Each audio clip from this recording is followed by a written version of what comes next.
sangat bahagia ini kita boleh kembali berjumpa lewat udara melalui Zoom.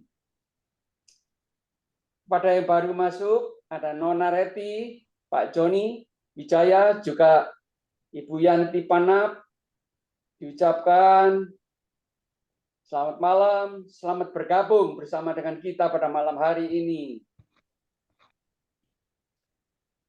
Pada malam hari ini, sesuai dengan schedule yang sudah ditayangkan, kita mendapatkan kesempatan untuk dilayani oleh hambanya yang setia, yaitu Bapak Pendeta Robert Sinambela, yang selalu saya sapa Horas dari Medan, Bapak Ibu sekalian. Beliau akan menyaksikan bagaimana kasih dan kuasanya Tuhan Yesus nyata dalam hidupnya, karena sejak dari kecil sudah menjadi orang Kristen, tapi masih percaya kepada roh nenek moyang, kepada arwah-arwah yang disebut dengan istilah sinkretisme. Roh-roh dan gentayangan. Dan itu dipercaya, apalagi beliau menulis dalam riwayat hidupnya, merasa selalu diikuti oleh roh dari Raja Sisingamangaraja. Seperti apa kisahnya? Kita akan mendengarkan. Sebelum itu, kita boleh mulai dengan doa. Boleh saya minta Ibu Yanti Panap untuk buka dalam doa. Dipersilakan, Ibu Yanti.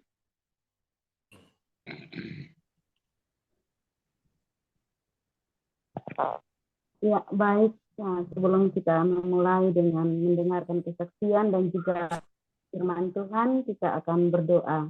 Kita berdoa. Makasih Tuhan Yesus, kami bersyukur kepada Tuhan buat kesempatan malam hari ini lagi.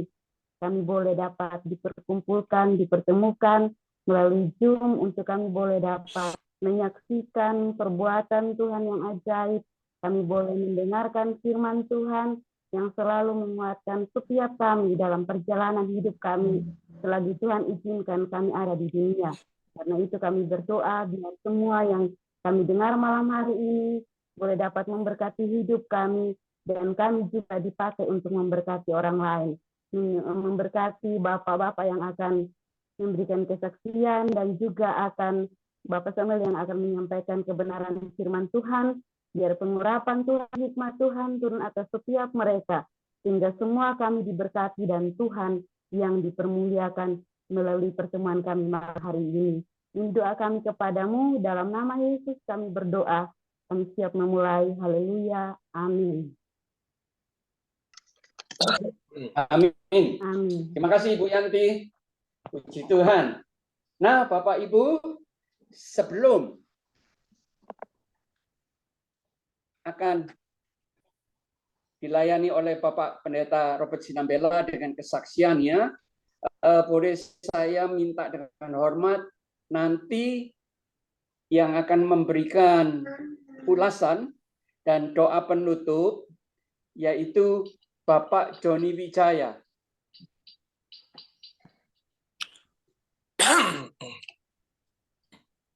Bersedia ya Pak Joni?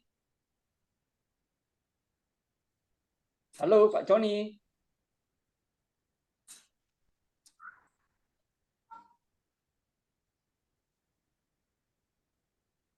Waduh, oke, kita lanjut.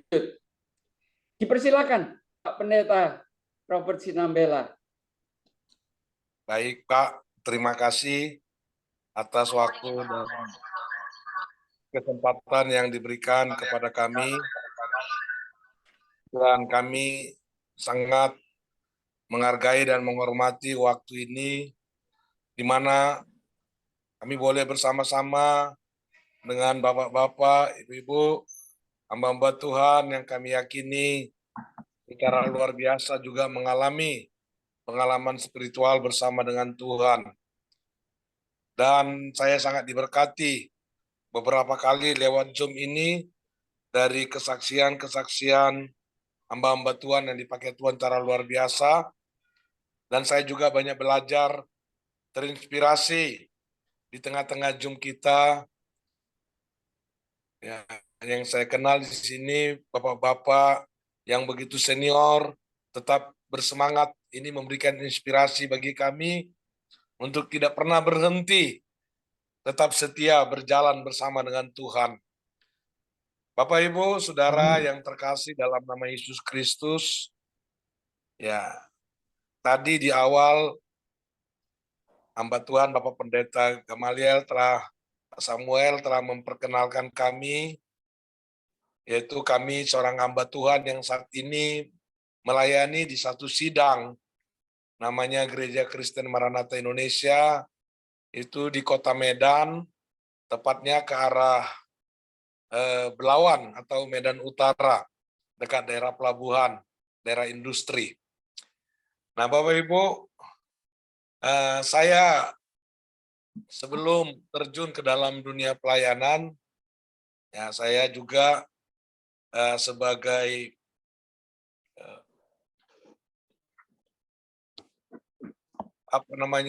pengajar, sebagai seorang guru, aktif di beberapa sekolah. Tetapi di dalam berjalannya waktu, ya akhirnya Tuhan memanggil dan menetapkan untuk saya harus mengambil keputusan di dalam melayani pekerjaan Tuhan melalui penggembalaan di salah satu sidang. Nah, sebelumnya memang satu hal, saya berasal dari keluarga Kristen, tetapi boleh dibilang Kristennya ya Kristen Krismas. Saya belum pernah melihat orang tua saya, papa saya, mama saya ya dengan sengaja, dengan secara sadar ya bersama-sama pergi ke gereja, ya pergi beribadah. Nah, terkecuali kalau ada keluarga yang mungkin ya menikah atau ada acara tertentu, mereka mau pergi. Dan itu tidak pernah bersama, selalu berbeda jalan. Nah, jadi memang secara latar belakang saya tidak melihat keteladanan iman kekristenan yang baik dari tengah-tengah keluarga kami.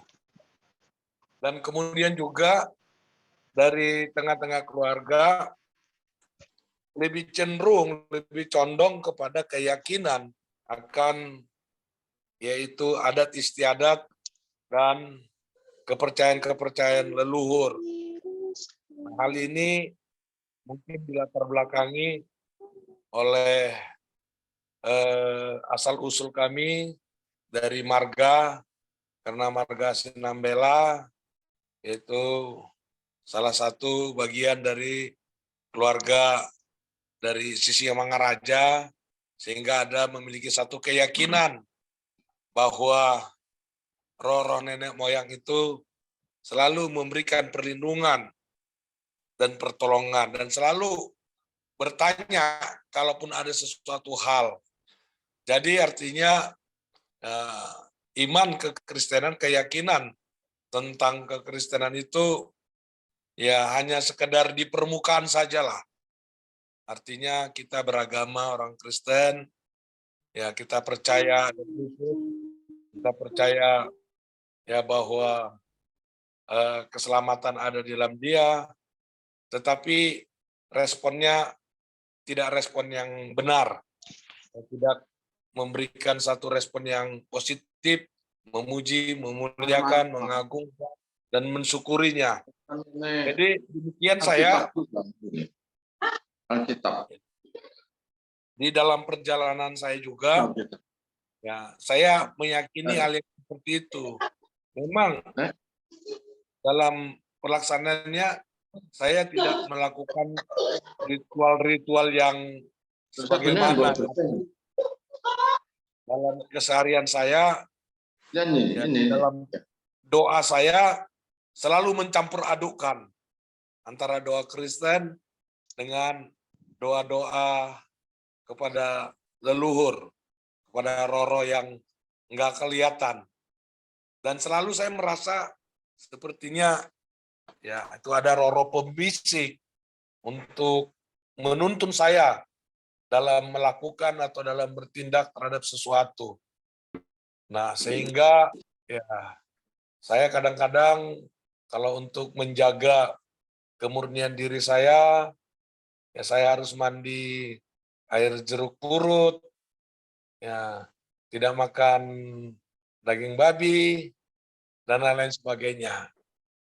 Tetapi ya saya percaya kasih karunia Tuhan ya, di dalam kelemahan, di dalam kekurangan yang seperti itu. Ya, saya sering sekali merasa bingung ya karena saya melihat bagaimana keadaan kehidupan dari keluarga besar kami yang sangat begitu ya kacau sekali. Ya, kami tinggal di daerah Belawan, di daerah pelabuhan. Ya, papa saya seorang polisi, tapi ya kami hidupnya sangat susah sekali. Ya, saya pun sangat bingung, heran melihat situasi seperti itu. Sehingga ya saya juga terkadang hanya untuk memenuhi jajan atau ya supaya saya bisa beli sepatu dan lain sebagainya, saya harus jadi kuli serabutan ke pelabuhan. Nah, jadi saya melihat ini sepertinya muncul dalam pikiran saya seperti kutuk begitu. Seperti kutuk yang membuat ya perjalanan hidup kami sangat begitu gelap dan susah. Walaupun secara karakter saya tahu ayah saya sangat begitu baik sekali. Secara karakter banyak orang yang menyenanginya. Ya, walaupun dia seorang polisi, tapi anggota masyarakat yang lain banyak memberikan apresiasi yang baik baginya. Secara karakter, tetapi hidup di dalam kebenaran, nah itu yang saya lihat. Nah, tidak ada nilai-nilai kekristenan sedikit pun yang bisa ya kita teladani. Karena tadi adanya percampuran keyakinan, sinkretisme tadi. Ya, percaya, bahkan saya sering sekali juga kadang melihat ya ayah saya bermanifestasi ya dan selalu berkomunikasi dengan dukun-dukun di berbagai tempat dan tidak jarang saya akhirnya menjadi asisten dukun ya untuk mempersiapkan segala sesuatu yang dibutuhkan. Bahkan akhirnya saya sangat paham sekali bagaimana ketika orang kerasukan, orang kemasukan, dan sampai banget yang ya ada beberapa kali saya bisa meniru-niru begitu, menyerupai. Nah, tapi satu kali ya saya ketemu dengan seorang hamba Tuhan. Ya saya ingat pada waktu itu mereka membuka persekutuan doa. Lalu dia bilang, "Bro, yuk ikut kita yuk." Nanya. Nah, lalu saya bilang dengan ramah, iya, saya bilang. Pokoknya saya jawab dengan manis-manis, tapi saya berusaha untuk menghindar. Nah, kemudian pada waktu itu saya memimpin pemuda, tapi dalam kepemimpinan saya itu, kalau mereka kumpul, saya tidak ngerti mereka ini mau diapain begitu. Karena saya sama sekali nggak tahu. Mau berdoa, mau bernyanyi, saya nggak mengerti sama sekali. Cuma kumpul, saya ngobrol-ngobrol, udah bubar. Nah, akhirnya itu hamba Tuhan tadi berkata, ya saya mau dampingin. Lalu setiap kali saya undang beliau untuk melayani, memimpin pemuda-pemudi ini, dan kemudian juga dia mengajak saya untuk ikut di persekutuan doanya. Tapi beberapa kali saya menghindar. Sampai satu kali, ya waktu kami bertemu, rupanya di tempat kami bertemu itu akan diadakan doa bersama gitu, persekutuan doa. Nah, itu pun saya pamit, saya menghindar, saya pulang. Tetapi ketika saya pulang, sampai di rumah saya belum duduk, tiba-tiba sepertinya ada yang menegur saya. Seperti mengatakan, kamu nggak tahu etika, nggak tahu sopan, nggak tahu hal yang baik. Kamu diajak, mereka berdoa untuk kamu, tapi kamu nggak mau responi dengan baik. Itu perbuatan yang tidak tidak baik, itu sangat keji. Sepertinya begitu. Dan saya menyesal. Kemudian saya kembali lagi berbalik, ikut. Nah, waktu ikutlah, disitulah saya mengalami, saya nggak mengerti, pada waktu itu saya nggak tahu, kok tiba-tiba waktu kita berdoa, saya seperti merasakan ada satu jamahan, sentuhan, kemudian saya berteriak, saya menangis, saya bingung, saya malu. Begitu doanya amin, saya lari pulang. Karena saya malu. Kenapa tadi saya berteriak? Kenapa tadi saya histeris? Saya tidak bisa menguasai diri. Lalu saya merenung, saya juga di situ mengalami sepertinya ada satu obrolan. Ya, sepertinya ada satu pribadi yang terus-menerus ya menuntun saya. Bahwa dikatakan bahwa apa yang kamu rasakan, apa yang kamu alami itu, nah, itulah aku yang menyambutmu, yang memanggilmu. Nah, jikalau kau tidak mau binasa dan terhilang, kembalilah. Kira-kira seperti itu ada obrolan-obrolan yang saya alami. Memang, ya seperti yang saya sampaikan tadi, saya ya penuh dengan roh kemunafikan. Saya katakan roh kemunafikan secara komunikasi saya kepada semua orang tetap baik. Tetapi saya ya karena kebetulan juga saya tipenya orang yang introvert, suka menyendiri. Jadi kalau saya sendiri, saya juga pakai narkoba, ya saya juga macam-macam. Nah, tapi kalau bersama dengan teman-teman, ya saya biasa-biasa saja. Banyak yang tidak tahu. Saya merokok, dan macam-macam yang saya lakukan. Dalam kesendirian saya. Ya, jadi hal ini ya sangat membekas sama saya. Saya sangat tidak bisa berkomunikasi dengan orang banyak, sulit berkomunikasi apalagi dengan orang baru. Bahkan ya inilah menjadi penghalang di dalam pribadi saya. Karena saya sangat begini, krisis kepercayaan kepada orang lain.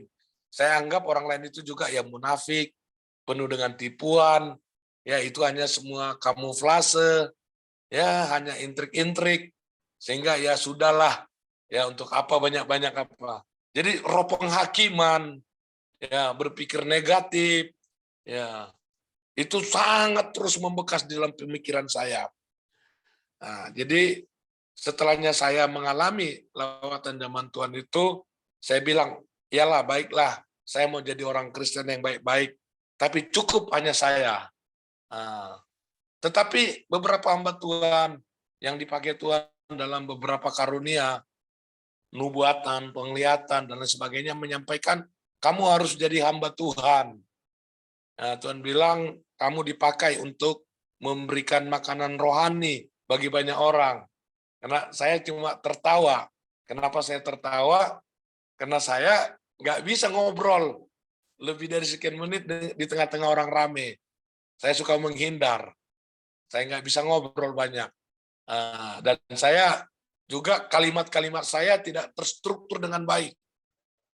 Jadi saya anggap ini juga bualan saja.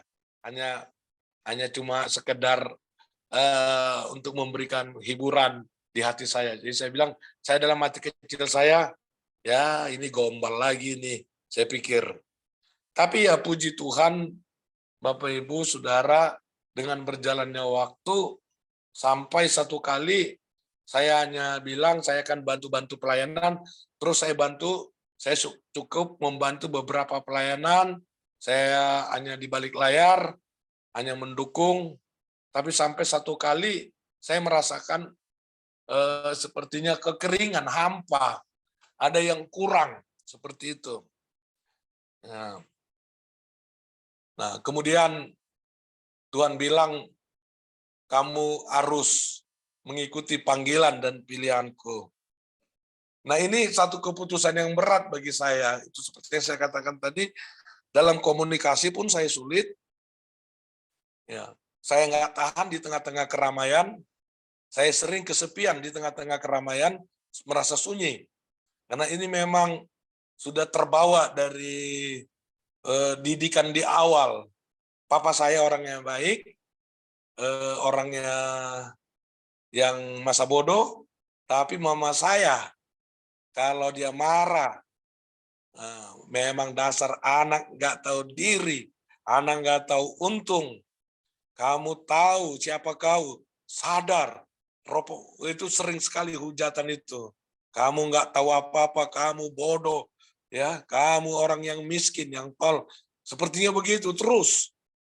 Nah, jadi mungkin itu tekanan-tekanan itu tanpa saya sadari membuat saya itu sepertinya ya merasa kecil kalau kita berhadapan dengan orang lain.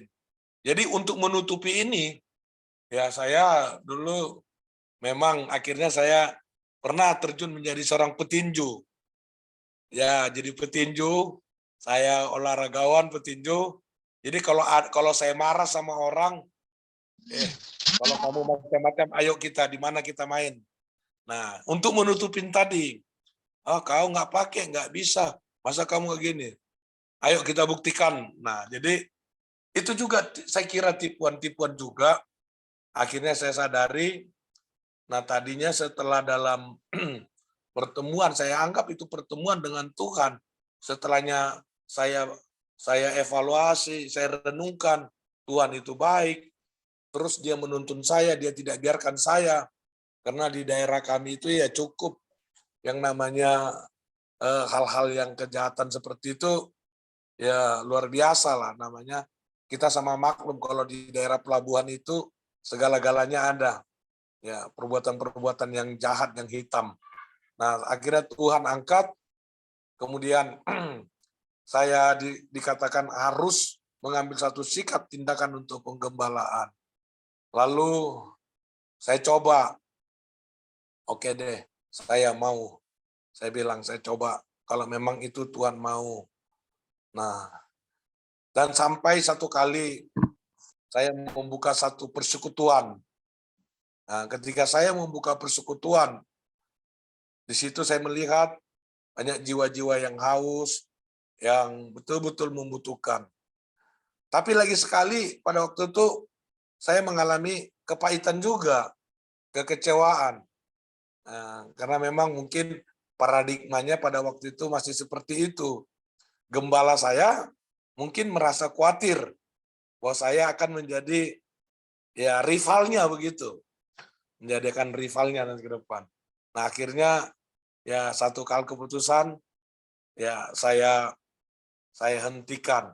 Nah, ketika saya hentikan, di situ juga ya setelah saya menikah, ya saya menikah ya puji Tuhan, saya menikah, istri saya juga ini banyak jadi mentor bagi saya untuk mengubah karakter saya, untuk mengubah mindset saya. Nah, jadi istri saya orangnya yang memiliki rasa percaya diri yang tinggi, komunikasinya baik, orangnya supel.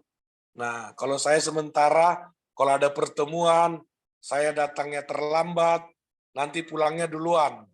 Dan saya paling tidak suka yang namanya salaman-salaman.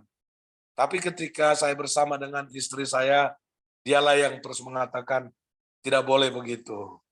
Nah, lalu saya terus ditekan, supaya saya mengubah pola-pola mindset saya yang salah. Dan akhirnya, ya pada tahun 2001, ya pada waktu itu sebelumnya kami ya dengan almarhum Pendeta Max Tamuno bersama-sama merintis GKMI di Kota Medan, dan kemudian tahun 2001 akhirnya saya ngambil keputusan kita harus memulai penggembalaan dengan jumlah jiwa 3 dewasa, 7 anak-anak. Nah, disinilah mulai ngambil keputusan. Ya, akhirnya di situ kita mengalami bagaimana prosesnya Tuhan. Prosesnya dari mulai finansial, dari mulai ya kita harus bayar harga, siap dijadikan keset. Ya, situ saya alami betul. Ya, untuk tidak memberontak, untuk tidak mengandalkan kekuatan diri sendiri, ya, untuk tidak ada lagi kesombongan-kesombongan kedagingan. Dan puji Tuhan, di dalam berjalannya waktu, saya mengambil keputusan untuk menggembalaan.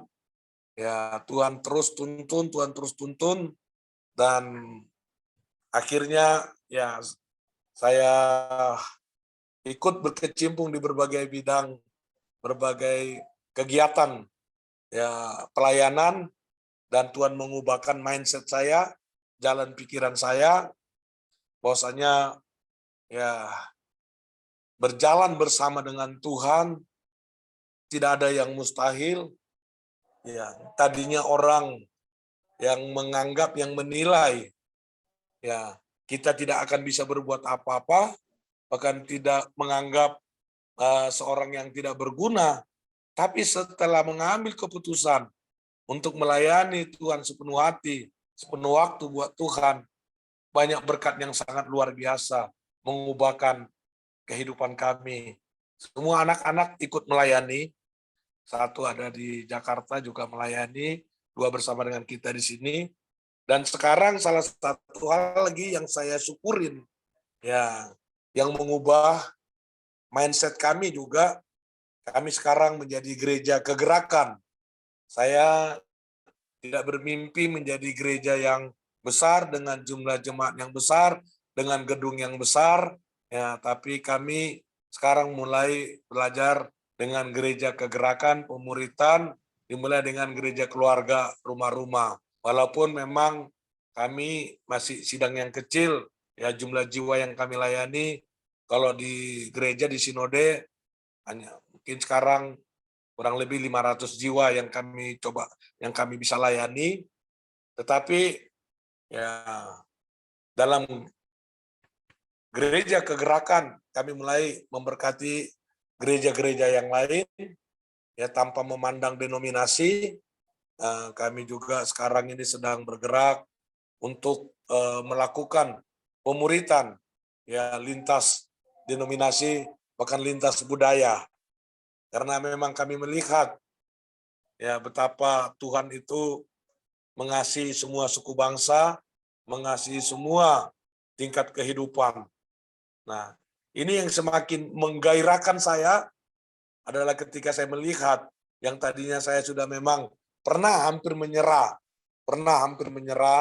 ya sudah jenuh, bosan, ya.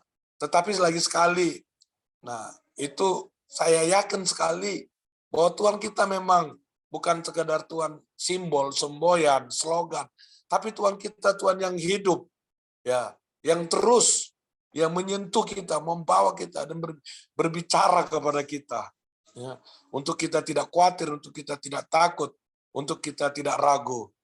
Dan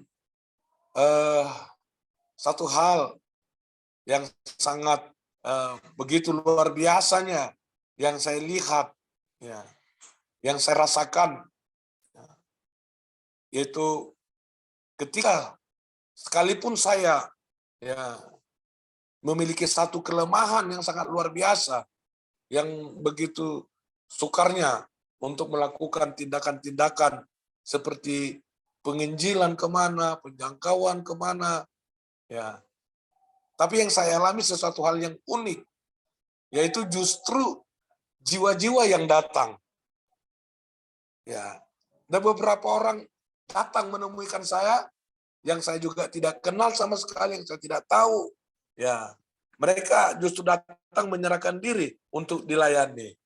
Nah, tetapi saya juga sedang mempersiapkan orang-orang yang tentunya berbeda. Mereka yang mau kejar bola. Ya, tapi saya melihat di sini bahwa Tuhan tidak meminta, tidak menuntut orang yang luar biasa, tapi hanya orang yang bersedia dan dia mampu memberdayakan setiap kondisi dan keadaan bagaimanapun seseorang itu. Itulah kekuatan yang saya alami dan keputusan yang saya alami sampai saat ini dan pembelaan Tuhan yang saya rasakan yang sangat luar biasa membela kami. Jadi Bapak Ibu, saudara-saudara, ya itu saja kesaksian yang bisa saya sampaikan bahwa Tuhan kita benar-benar Tuhan yang hidup, Dia mencintai kita, Dia tahu kelemahan kekurangan kita, ya Dia peka, Dia tanggap. Yang seringkali gagal adalah ketika respon kita tidak peka, kita tidak tanggap. Jadi respon dan kepekaan kita lah yang menjawab semua persoalan dan masalah sehingga kita bisa menemukan solusi. Terima kasih Pak atas waktu dan kesempatan ini. Tuhan Yesus memberkati kita semuanya. Haleluya.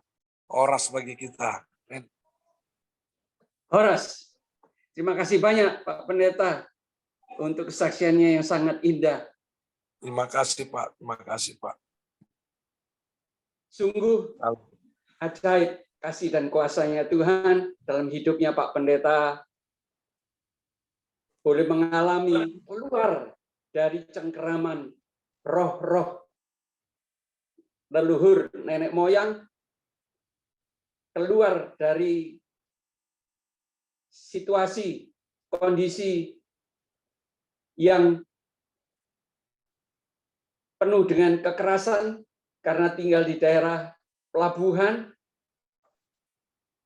keluar dari ikatan narkoba, rokok, dan lain sebagainya, boleh melayani Tuhan justru untuk memenangkan orang-orang yang seperti Anda dulunya. Haleluya.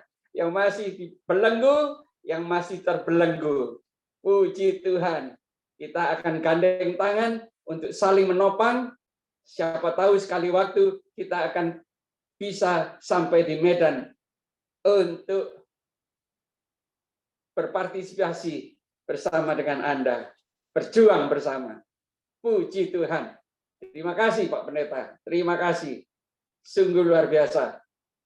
Nah, Bapak Ibu sekalian, pada malam hari ini saya juga ingin menyapa teman-teman, yaitu Ibu Dolorosa, Pak Romi yang ada di Pangkep, Shalom Papa.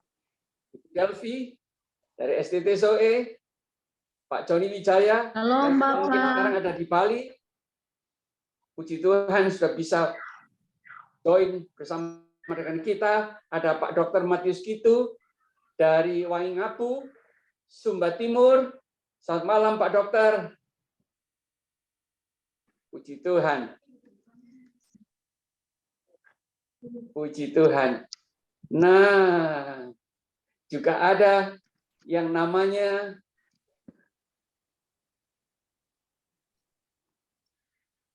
Ibu Liana. Selamat malam Bu Liana. Ada Pak Yosafat. Waduh, suami tercinta dari Ibu Delvi. Selamat malam. Shalom, Bapak. Puji Tuhan. Shalom. Shalom. Puji Tuhan. Nah, sebelum kita lanjut, mari kita memuji Tuhan, Bapak Ibu, dengan lagu yang sangat indah, yaitu di mana Tuhan begitu baik. Tuhan yang memberi nafas hidup kepada kita bangun, kita mengucap syukur karena Tuhan baik kepada kita. Dipersilakan Pak Tejo. Pak Tejo.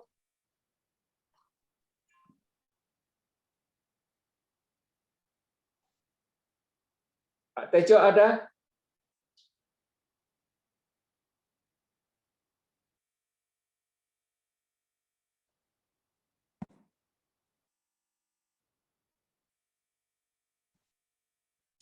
Pak Tejo ada? Oke, kalau gitu kita balik. Nanti kita memuji Tuhan. Nah, Bapak Ibu, sesuai dengan judul perenungan kita, masih tetap dengan judulnya Paradigma Baru yang kelima. Pak Tejo ada? Ada. Oke, Pak Tejo, tolong bisa diputar lagu. Ya, Boksu. Sekarang ya. Ya, lagu The Goodness of God. Puji Tuhan.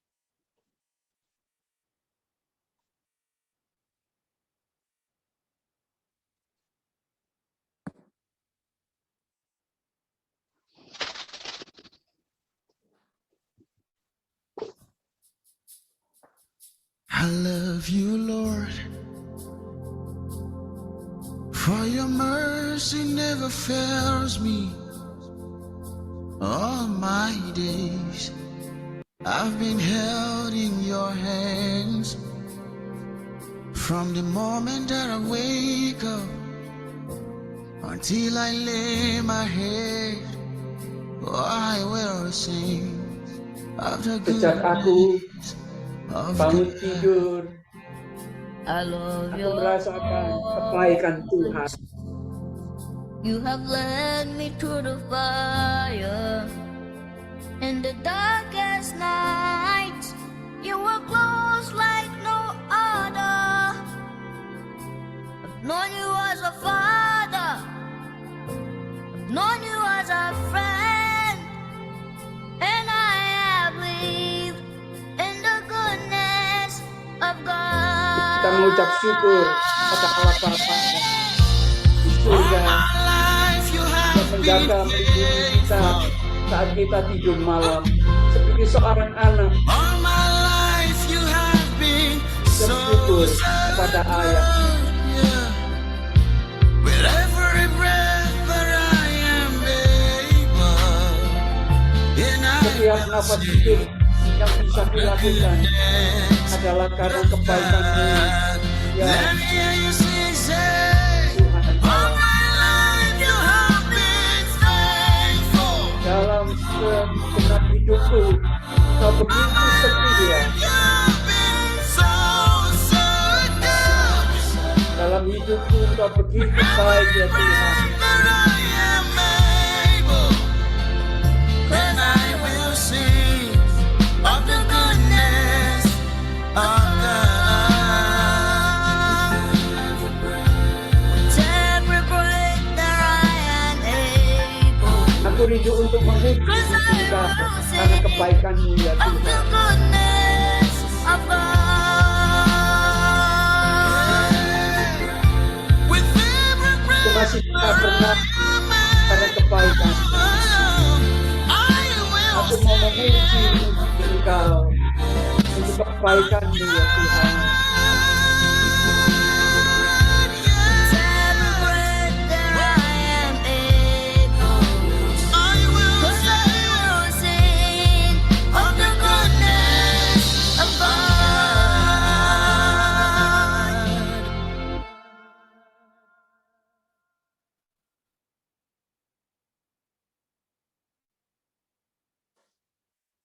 Lagu yang sangat indah. Kita masih bisa hidup, saudara-saudaraku. Masih bisa bernafas. Karena nafas masih diberikan oleh Tuhan kepada kita semua. Terima kasih Pak Tejo. Tolong Anda nanti yang bisa memberikan ulasan tentang semua acara kita pada malam hari ini. Lalu dengan doa penutup dan doa berkat akan nanti dilakukan, dilayani oleh Bapak Pendeta Robert Sinambela. Bapak Ibu sekalian, sesuai dengan judul perenungan kita, tetap dengan judul paradigma baru di tahun yang baru ini. Dan ini sudah yang kelima. Kenapa saya mengambil judul ini? Karena paradigma itu adalah satu kacamata, satu pola pandang dari Tuhan sendiri kepada ayat-ayat yang dia kepada nabi-nabi, para rasul, juga murid-muridnya. Dia ingin dengan tegas menyatakan pola pikirnya Tuhan Allah sendiri yang akan mempengaruhi pola hidup manusia seperti yang dialami oleh Bapak Pendeta Robert Sinambela. Begitu beliau mau merendahkan diri untuk ikut berdoa dan didoakan, maka yang terjadi adalah dia mengalami paradigma baru, yaitu dia dilepaskan dari kuasa roh-roh leluhur nenek moyang yang selalu mengikuti hidupnya. Dengan apa? Dengan dia masih melakukan hal-hal yang tidak berkenan di hadapan Tuhan. Terikat dengan narkoba, terikat dengan merokok menjadi pemadat. Tapi oleh Tuhan dilepaskan dan dibebaskan.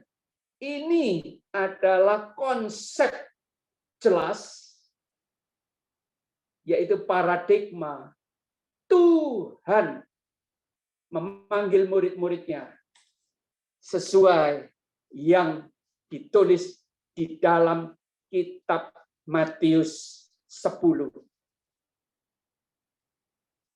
Konsepnya Tuhan Yesus memanggil murid-murid zaman dulu, 12 murid yang ada di ayat kedua dari Matius 10, yaitu Simon Petrus dan lain-lain teman-temannya, sama arah dan tujuan dasar dan tujuan Tuhan Yesus memanggil murid-muridnya yang sekarang ini, yaitu Anda dan saya. Sama seperti dia memanggil murid-muridnya dahulu kala. Matius 10 ayat yang pertama, demikian bunyi firman Tuhan. Yesus memanggil ke-12 muridnya dan memberi kuasa kepada mereka untuk mengusir roh-roh jahat dan untuk melenyapkan segala penyakit dan segala kelemahan. Ini yang dialami oleh Bapak Pendeta Robert Sinambela. Puji Tuhan, begitu dia mau merendahkan diri, merendahkan hati, dan mau menerima panggilan Tuhan lewat hamba Tuhan yang ingin mendoakan dia, dia lari. Tapi Tuhan tidak pernah lari dari hidupnya. Dengan sabar, Tuhan Yesus terus menantikan Pak Pendeta Robert Sinambela. Begitu mau berdoa, Tuhan Yesus jamah. Dan terjadilah yang namanya paradigma baru ini. Yaitu pola pikir, pola hidup yang baru, dan mengalami dilepaskan dari semua roh-roh jahat yang menguasai hidupnya. Dan sekarang beliau dipakai justru untuk mencari dan untuk menggembalakan orang-orang yang keliru jalan. Sudah percaya Tuhan Yesus, tapi masih campur-campur dengan roh-roh leluhur nenek moyang. Nah, Bapak Ibu, pada malam hari ini, kembali kita diingatkan oleh Tuhan Yesus akan tugas pokok yang Tuhan Yesus canangkan bagi murid-muridnya zaman dahulu, juga kita murid-muridnya yang zaman sekarang ini. Yaitu di Matius 10 ayat yang ke-6, dimulai dengan ayat yang ke-5, demikian bunyi firman Tuhan. Ke-12 murid itu diutus oleh Yesus Dan ia berpesan kepada mereka, janganlah kamu menyimpang ke jalan bangsa lain atau masuk ke dalam kota orang Samaria. Sama seperti yang dialami oleh Bapak Pendeta Robert, tidak lagi harus kumpul dengan pergaulan yang keras, yaitu yang sebaya dengan Pak Pendeta, waktu masih muda, tinggal di daerah pelabuhan, melakukan hal-hal yang keras. Harus ditinggalkan.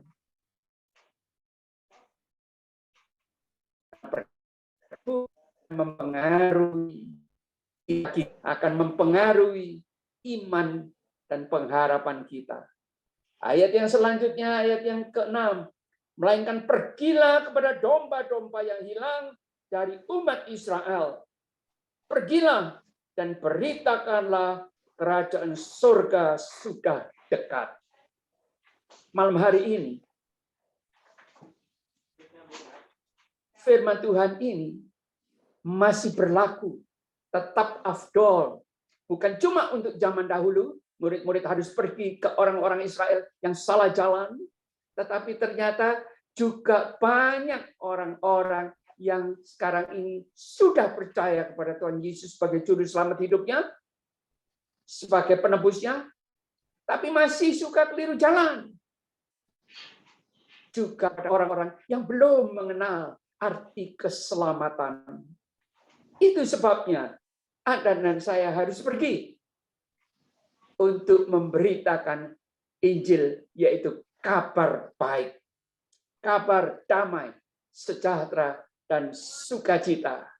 Kabar, satu hal yang penting, bahwa Tuhan Yesus rela untuk lahir di kandang di Bethlehem 2023 tahun yang lalu. Lalu dalam perjalanan hidupnya, dia rela untuk disalibkan di Gunung Golgota, di atas kayu salib, di mana hari-hari ini kita sedang memperingati akan hari-hari sengsara Tuhan Yesus sebelum nanti hari Jumat yang akan datang sebagai Jumat Agung, di mana dia 2023 tahun yang lalu rela disalibkan, dicambuk, dihajar, dipatahkan tulang-tulangnya.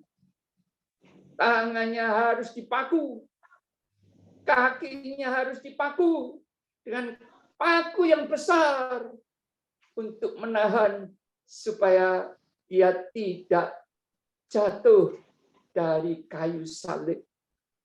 Diberikan mahkota duri, darah mengalir, masih dicambuki, dihajar justru oleh darahnya.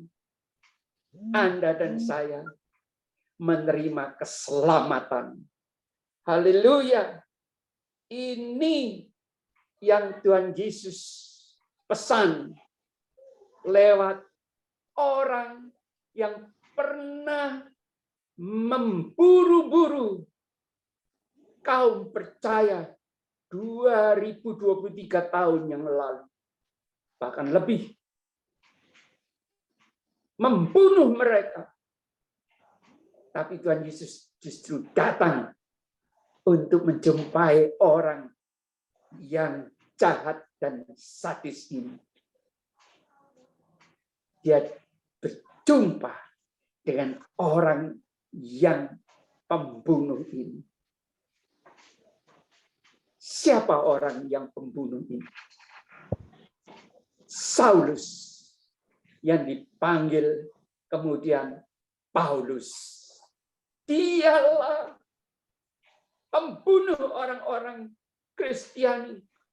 Diuber-uber, ditangkap, dipenjarakan. Tapi ketika dia berjalan ke Damaskus, yaitu ke Syria, Tuhan Yesus datang untuk menjumpai dia. jatuh dia dari kudanya. Dan Saulus tidak bisa melihat, yaitu Tuhan Yesus yang berbentuk sebagai cahaya yang sangat terang. Akhirnya, ketika Rasul Paulus, yang dulu namanya Saulus, berjumpa dengan Kristus secara pribadi, hidupnya berubah, saudaraku. Ini pentingnya. Semua orang percaya harus mengalami perjumpaan secara pribadi dengan Tuhan Yesus. Kalau orang sudah mengalami perjumpaan secara pribadi dengan Tuhan Yesus, sama seperti Bapak Pendeta Robert Sinambela, sekalipun dia malu, dia pulang, tetap Roh Kudus memburu dia, bahkan merangkul dia dan merubah hidup yang terbuang, ditangkap oleh Roh Kudus, diperbaiki, dirubah menjadi satu pribadi yang begitu indah. Luar biasa. Apa yang dilakukan oleh Rasul Paulus ketika dia berjumpa dengan Kristus? Dia mulai mempelajari akan firman Tuhan. Dia mulai bergumul dengan Tuhan sampai akhirnya Tuhan memakai dia untuk menulis surat-surat yang sangat penting. Salah satunya adalah surat untuk orang-orang di Roma, di negara Italia. Karena dia adalah warga negara Roma, saudaraku, sekalipun dia adalah orang Israel. Dan di dalam suratnya, di dalam surat Roma 5, ayat yang pertama, dia menjelaskan dengan jelas tentang paradigma kacamata Tuhan Allah mengirim Tuhan Yesus ke muka bumi ini adalah untuk menyelamatkan manusia yang berdosa. Karena dosa harus dibayar dengan korban. Kita bisa melihat saudara-saudara kita pada hari-hari perayaan tertentu, mereka harus memotong, menyembelih akan korban bakaran. Supaya apa? Supaya mereka kalau berdoa, doa-doanya sampai ke hadiratnya Allah. Nah, kaum Kristiani dulu pun melakukan hal yang sama. Juga orang-orang Israel zaman dahulu memotong yang namanya domba, kambing, lembu, sapi untuk dipersembahkan kepada Yahweh Allah Israel. Tapi rencana Allah Bapa pada zaman perjanjian baru, dia kirim anaknya sendiri, satu-satunya, yaitu Tuhan Yesus, untuk disembelih. Kapan? Saat dia harus menanggung dosa umat manusia seluruh dunia di atas kayu salib. Seperti apa gambarannya? Ini saudaraku, ditulis dan dijelaskan oleh Rasul Paulus yang sudah mengalami perjumpaan dengan Kristus. Roma 5 ayat yang pertama. Sebab itu kita yang dibenarkan karena iman, kita hidup dalam damai sejahtera dengan Allah oleh karena Tuhan kita Yesus Kristus. Jadi, saudaraku, kita ini dari orang yang tidak benar, kita percaya kepada Kristus, kita minta ampun kepadanya, kita menerima dia sebagai juru selamat kita akan dibenarkan. Dosa-dosa kita akan diampuni. Dahsyat, luar biasa. Ayat yang kedua, oleh dia, yaitu Tuhan Yesus, yang sudah rela mati bagi kita, juga beroleh jalan masuk. Jadi ada jalannya untuk masuk. Masuk kemana? Untuk masuk ke surga, saudara-saudaraku. Oleh iman kepada kasih karunia ini.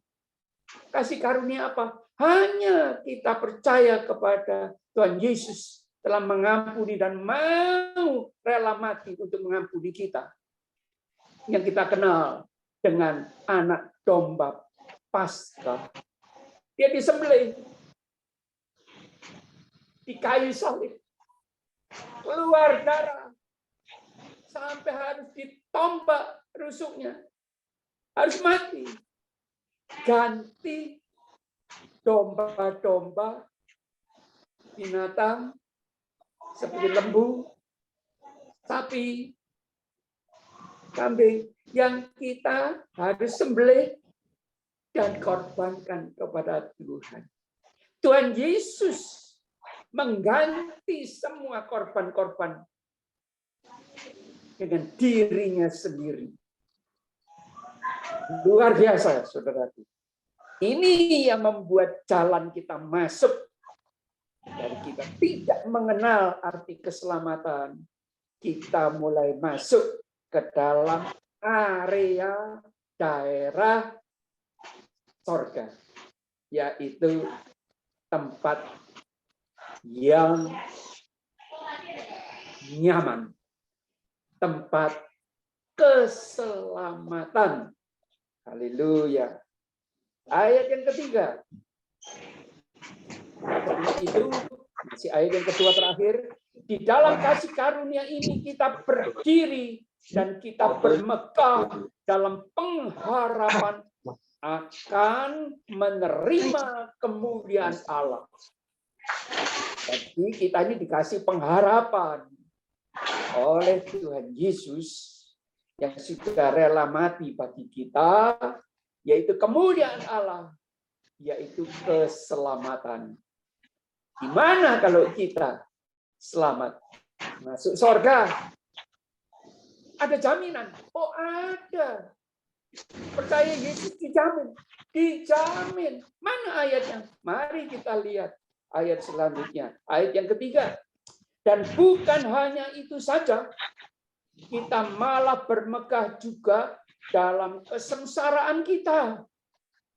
Karena kita tahu bahwa kesengsaraan itu menimbulkan ketekunan. Kita hidup di dalam dunia ini penuh dengan kesengsaraan, saudara-saudaraku. Kalau tadi Pendeta Robert mengatakan dari kecil dia hidup dari serba kekurangan. Sekalipun ayahnya polisi, tapi selalu kurang. Kenapa? Karena keluarga, ayah, ibu mereka, nenek moyang mereka masih menyembah roh-roh nenek moyang, roh-roh leluhur. Tuhan tidak berkenan. Tapi setelah dia dilepaskan dan melepaskan semuanya itu, hidup dari Bapak Pendeta Robert Sinambela berubah dari serba kekurangan menjadi serba kecukupan. Malah beliau berani melakukan satu action, yaitu untuk melayani Tuhan sepenuh waktu. Meninggalkan semua pekerjaannya, pekerjaan duniawi, sekuler, hanya fokus untuk melayani Tuhan dan jemaat yang Tuhan titipkan kepadanya. Dahsyat. Ini adalah satu action positif. Bukan NATO. No action, talk only. tidak berbuat apa-apa, tidak melakukan apa-apa, hanya ngomong-ngomong belaka. Oh tidak, action. Dilakukan secara nyata. Meninggalkan semua yang tidak baik, dosa yang dia perbuat, yang tadi dia bilang macam-macam kejahatan dia lakukan, berhenti, bertobat, terima Tuhan Yesus. Hidupnya dirubah. Kenapa? Orang-orang yang percaya pada Kristus, mengaku Tuhan Yesus sebagai juru selamat hidupnya, dosa-dosanya diampuni, dan rohnya Kristus, yaitu Rohul Kudus, Roh Kudus tinggal di dalam hati, diri, tubuh, jiwa, dan roh setiap orang yang menjadi pengikut Kristus. Mana ayatnya? Saya bacakan. Karena kita tahu bahwa kesengsaraan itu menimbulkan ketekunan. Boleh kita ini sakit, kita ini sengsara, hidup di dunia ini penuh dengan tantangan, hambatan, rintangan, gangguan, macam-macam perkara. Tapi Tuhan menolong kita melalui kesengsaraan yang menimbulkan ketekunan, dan ayat yang 4, ketekunan menimbulkan tahan uji, dan tahan uji menimbulkan pengharapan, dan pengharapan tidak mengecewakan karena kasih Allah telah dicurahkan di dalam hati kita oleh Roh Kudus yang telah dikaruniakan kepada kita. Haleluya. Itu sebabnya orang-orang Kristen, orang-orang yang percaya kepada Kristus, yang hidup di dunia ini beda. Beda, dan seharusnya beda dengan orang-orang kebanyakan yang tidak memiliki Kristus. Karena apa? Sekalipun ada bahaya, sekalipun ada kesulitan, tapi dia mempunyai pengharapan kalau dia berdoa, tolong aku, ya Allah Bapa, di dalam nama Tuhan Yesus, aku berdoa dan mohon. Tuhan jawab. Haleluya. Dia adalah Sang Penolong ajaib. Itu dikatakan oleh Nabi Yesaya. Saat Tuhan Yesus lahir, dia namanya Immanuel, Allah yang beserta dengan kita. Dahsyat, saudara. Haleluya. Nah, itu sebabnya sudah dibuli, sudah disengsarakan, kok masih bisa memuji-puji Tuhan? Kok masih bisa mukanya senyum? Kok masih punya yang namanya damai sejahtera? Padahal bangkrut, padahal tubuhnya sakit, tapi bisa, justru sakit, tapi bisa menguatkan orang yang sehat. Ajaib.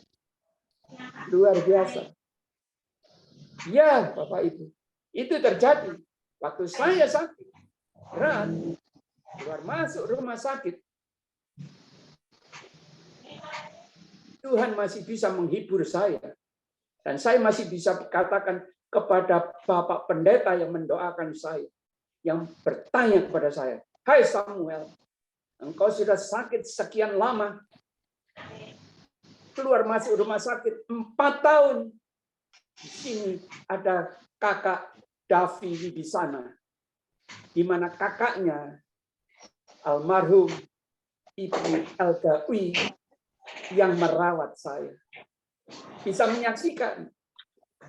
Dulu saya tidak bisa ngomong seperti ini. Tidak ada kekuatan. Bisa ditanyakan kepada Kak Davi. Saya lemah. Harus dimandikan, makan disuapin. Tapi kuasa Roh Kudus merubah hidupku sehingga aku bisa berubah Dan sekarang ada kuasanya Tuhan untuk bisa menyampaikan berita damai sejahtera. Haleluya. Ayat yang selanjutnya, ayat yang kelima, dan pengharapan tidak mengecewakan karena kasih Allah telah dicurahkan di dalam hati kita oleh Roh Kudus yang telah dikaruniakan kepada kita, kepada Anda dan saya. Ayat yang keenam, karena waktu kita masih lemah, ketika kita masih hidup di dalam dosa, Kristus telah mati untuk kita orang-orang durhaka pada waktu yang ditentukan oleh Allah. Kapan? Ketika kita orang yang berdosa mau mengakui dosa-dosa kita dan mau menerima Kristus yang telah mati di kayu salib menjadi juru selamat kita, penolong kita. Sebab tidak mudah seorang mau mati untuk orang yang benar. Tetapi mungkin untuk orang yang baik masih ada orang yang berani mati. Ini firman Tuhan mengatakan demikian. Selanjutnya, ayat yang ke-8. Akan tetapi Allah menunjukkan kasih-Nya kepada kita. Oleh karena Kristus telah mati kita ketika kita masih berdosa. Nah, itu tadi. Ketika kita masih dalam keadaan lemah. Lalu ayat yang 9. Ini penting, saudaraku. Lebih-lebih karena kita sekarang telah dibenarkan oleh darahnya Tuhan Yesus. Kita dibenarkan dari orang yang durhaka, dari orang yang suka bohong, suka menipu, suka berbuat ini dan itu macam-macam. Seperti yang dikatakan oleh Pak Pendeta Robert Sinambela tadi. Kita diselamatkan. Kita dibenarkan oleh darahnya Tuhan Yesus. Kapan darah yang menyelamatkan? Ketika dia rela mati, disalibkan di atas kayu salib. Kehabisan darah, masih tombak lambungnya. Keluar darah dan air, meninggal. Tapi justru darah yang keluar dari tubuhnya, dari kepalanya, karena mahkota duri, dari tangan dan kakinya, dari lambungnya. Justru darahnya inilah yang menyelamatkan Anda dan saya, bahkan menyembuhkan Anda dan saya. Haleluya. Sembuh dari apa? Dari pikiran yang keliru, dari hidup yang keliru, dari hidup yang gelap, penuh dengan kejahatan, menjadi dirubah oleh Gusti Yesus untuk hidup di satu situasi dan kondisi yang baru, yaitu penuh dengan terang ilahi. Yang dulunya gelap, kita suka yang gelap-gelap, menjadi tidak senang dengan kegelapan, tapi senang dengan yang terang, senang dengan yang indah-indah. Haleluya. Ayat yang selanjutnya, kita pasti akan diselamatkan dan dari murka Allah. Ini kita pasti diselamatkan oleh darah Tuhan Yesus.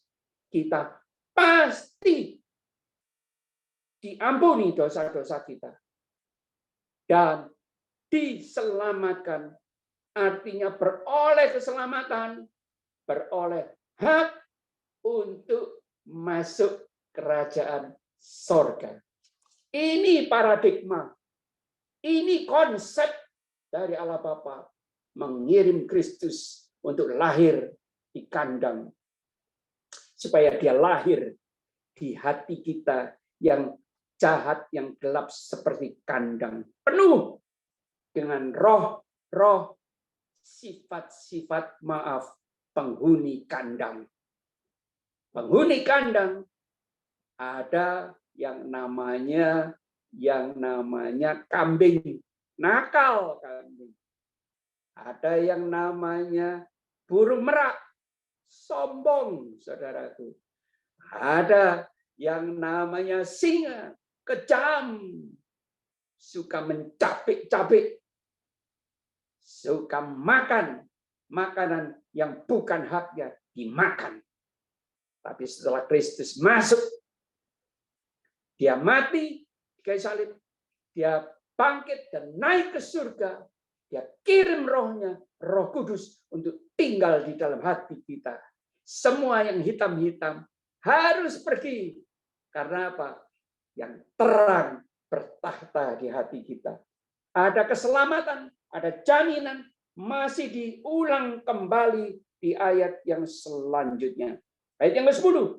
Sebab jikalau kita ketika masih seterunya Allah diperdamaikan dengan Allah oleh kematian anaknya, yaitu Tuhan Yesus, lebih-lebih kita yang sekarang telah diperdamaikan, pasti akan diselamatkan oleh hidupnya. Haleluya. Jadi ayat ini adalah ayat yang untuk menjadi kepastian, jaminan, berita kabar baik di hari Paskah. Menjelang Tuhan Yesus mati di salib, hari Jumat yang akan datang, yang akan kita rayakan bersama, hari Jumat Agung, firman Tuhan hari ini mengingatkan Anda dan saya dan siapapun juga yang mendengar akan berita kabar baik malam hari ini, bahwa di dalam Tuhan Yesus Kristus ada jaminan keselamatan bagi mereka, manusia, orang-orang yang mau dengan hati terbuka menerima Kristus sebagai juru selamat hidupnya. Haleluya. Ayat selanjutnya ditutup seperti ini. Indah, saudaraku. Dan bukan hanya itu saja, kita malah bermegah dalam Allah oleh Yesus Kristus Tuhan kita, sebab oleh Dia kita telah menerima pendamaian itu. Kalau dulunya kita tidak ada damai, berseteru dengan Tuhan Allah, tidak bisa dekat, takut untuk dekat. Karena apa? Dosa-dosa yang kita buat, kita tidak layak untuk dekat dengan Allah Bapa. Tapi melalui Tuhan Yesus yang disalibkan, oleh darahnya, kita diampuni dan diperdamaikan. Korban sudah selesai. Korban, yaitu Tuhan Yesus, adalah korban terakhir. Kita kaum percaya tidak usah lagi mempersembahkan korban bakaran, korban sembelihan. Karena Tuhan Yesus sudah dikorbankan dan disembelih menjadi korban sembelihan. Ganti yang namanya korban-korban, yaitu binatang yang harus disembelih lalu dipersembahkan kepada Allah. Ini maksudnya. Kita terima korban yang namanya korban sembelihan yang disediakan oleh Allah Bapa, yaitu anaknya sendiri rela mati untuk menanggung dosa dan saya. Dosa Anda dan saya, kelemahan Anda dan saya ditebus oleh darahnya. Supaya apa? Supaya damai, sejahtera, sukacita menjadi milik kita. Kenapa ada damai? Karena kita ada kepastian kalau kita mati, kita pasti masuk surga. Haleluya. Amin.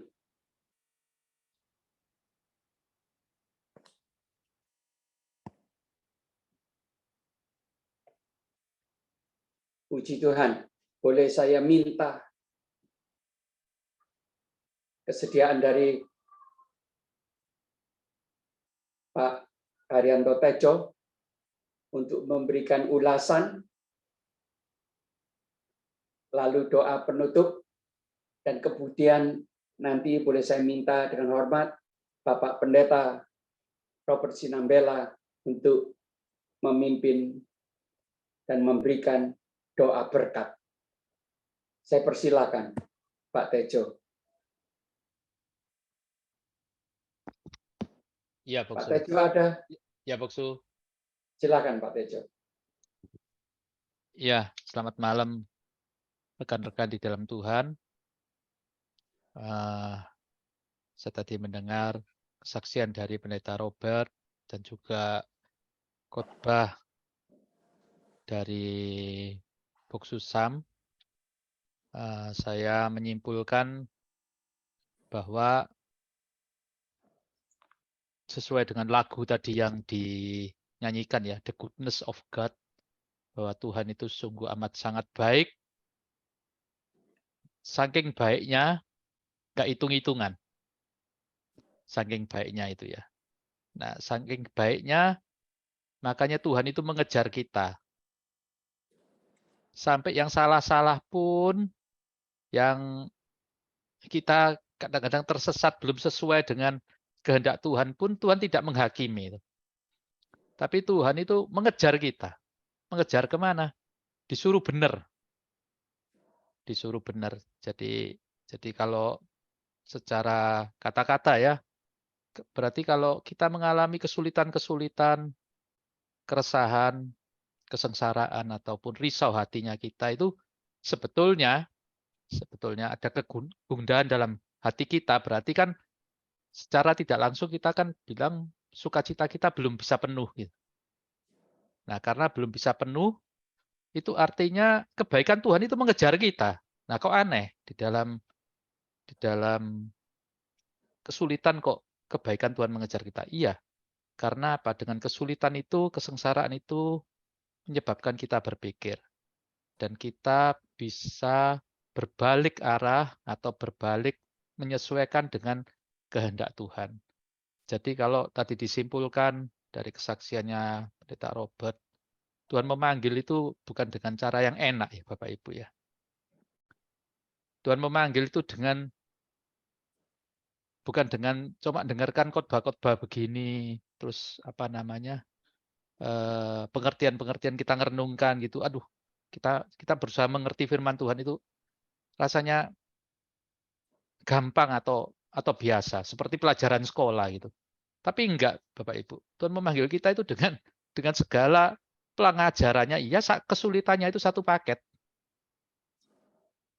Satu paket. Jadi enggak bisa kita hindari dengan segala pengalaman pribadi dalam hidup kita. Sebetulnya kita ini lagi dibentuk sama Tuhan, lagi seperti bejana yang dibentuk itu. Menurut kehendaknya. Memang mungkin nggak nyaman buat kita, tapi itu bentuk bagaimana Tuhan mengasihi kita. Seperti yang Pak Sam tadi ingatkan, bahwa kasih Tuhan itu sampai Tuhan Yesus menebus kita dengan darahnya di kayu salib. Bukan pada waktu kita lagi baik, tapi lagi menjengkelkan sebetulnya, lagi berdosa.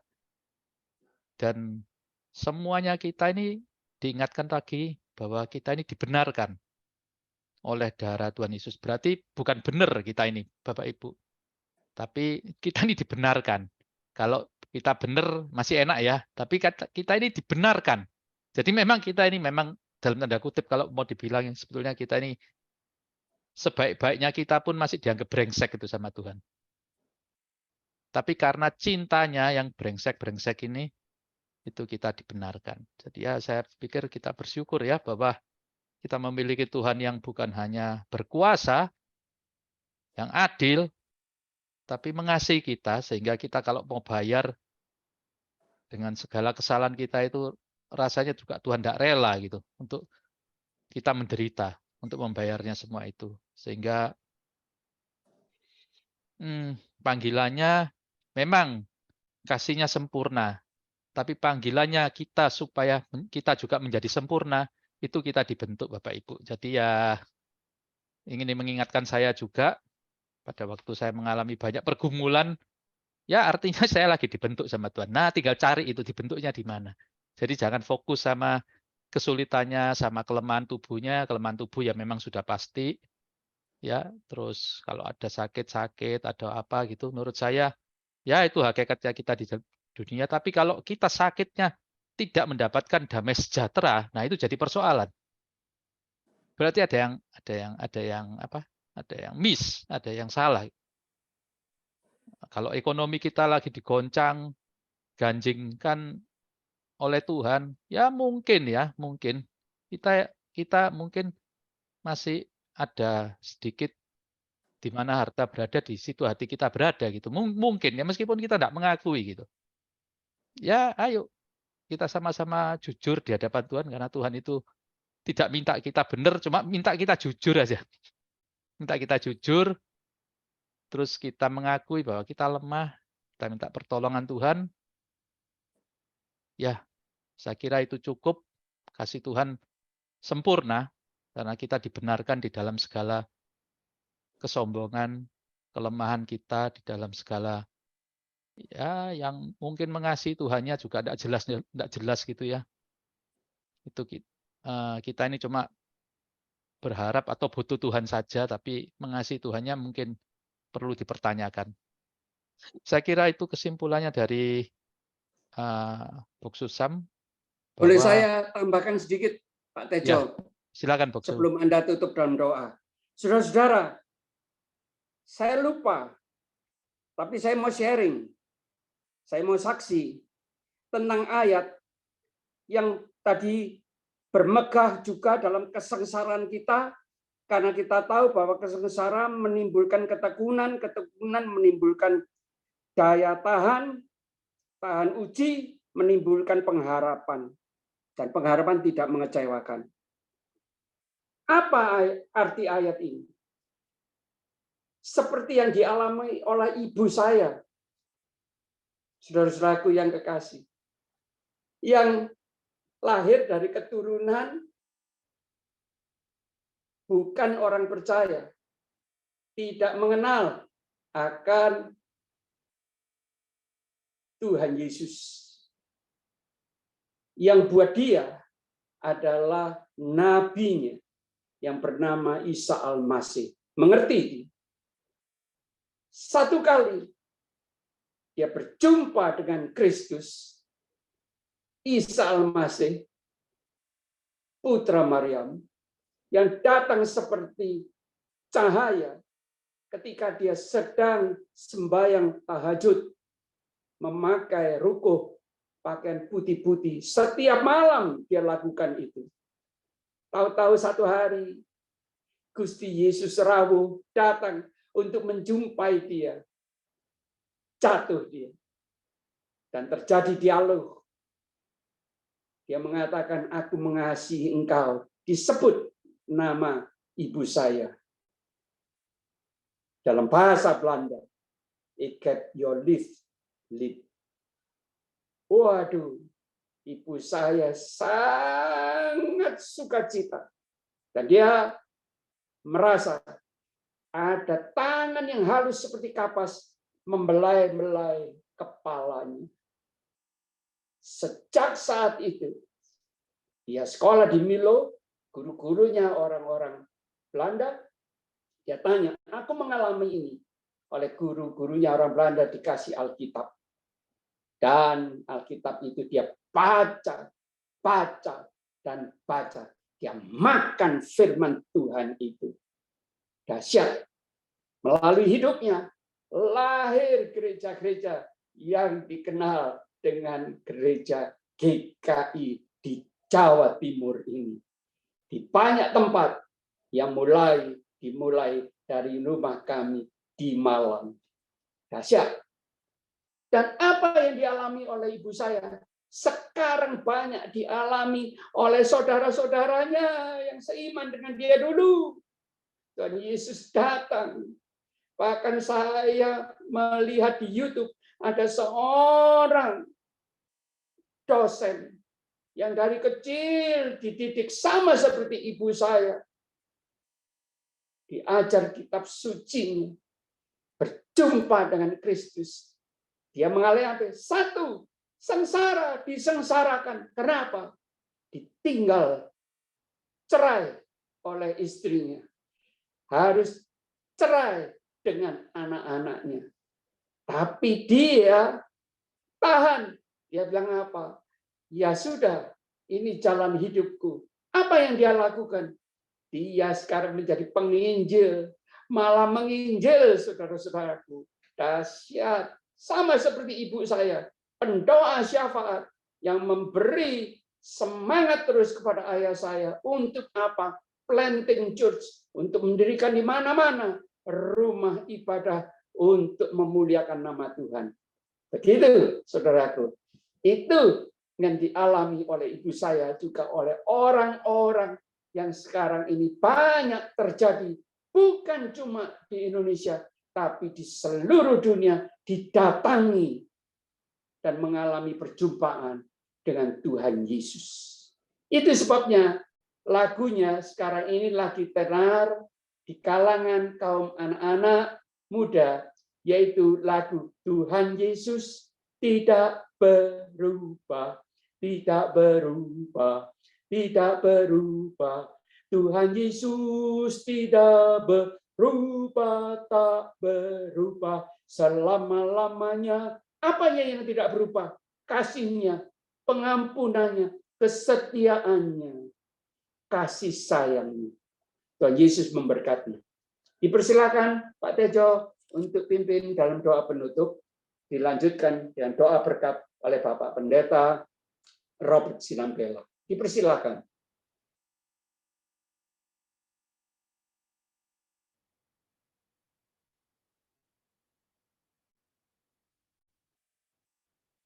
Pak Tejo, Ya, Boksu.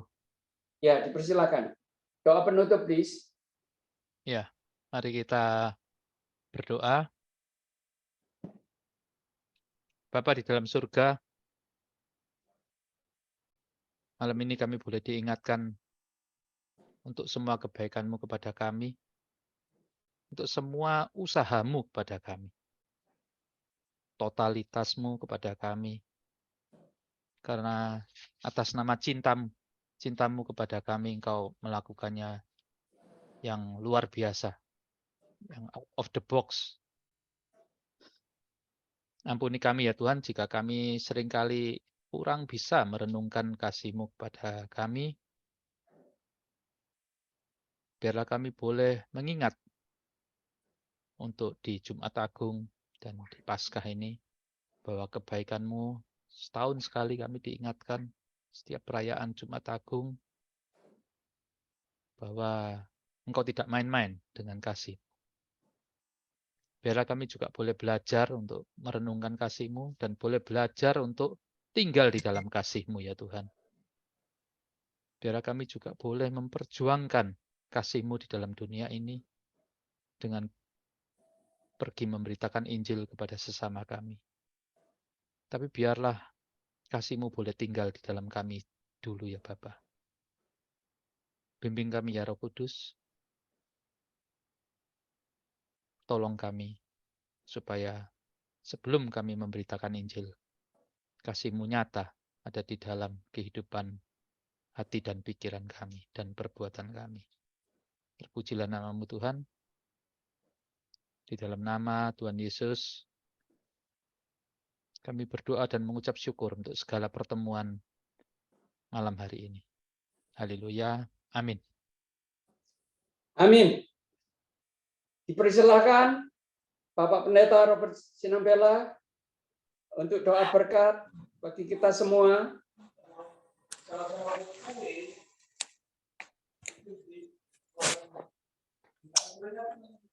Anugerah kasih dari Bapa di surga,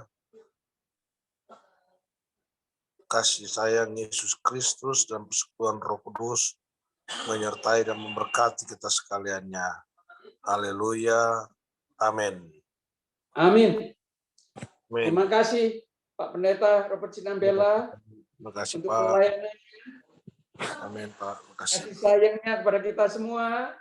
Salam Tuhan, Shalom, Bapak. keluarga, juga untuk teman-teman semua. Tidak lupa juga kepada Pak Tejo. Terima kasih Pak Tejo untuk pelayanannya. Halo Pak Yosafat yang ganteng. Puji Tuhan. Tuhan berkati teman-teman semua.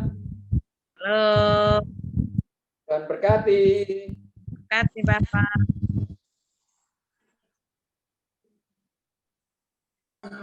Sampai jumpa 2 minggu lagi. Ya, Selamat Paskah. selamat Paskah.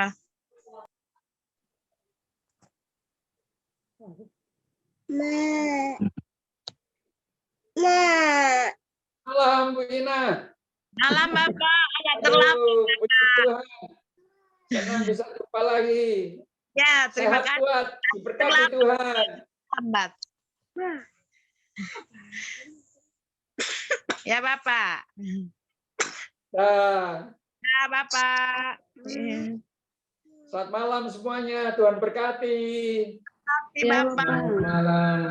Dan Ibu. Bapak. Ya.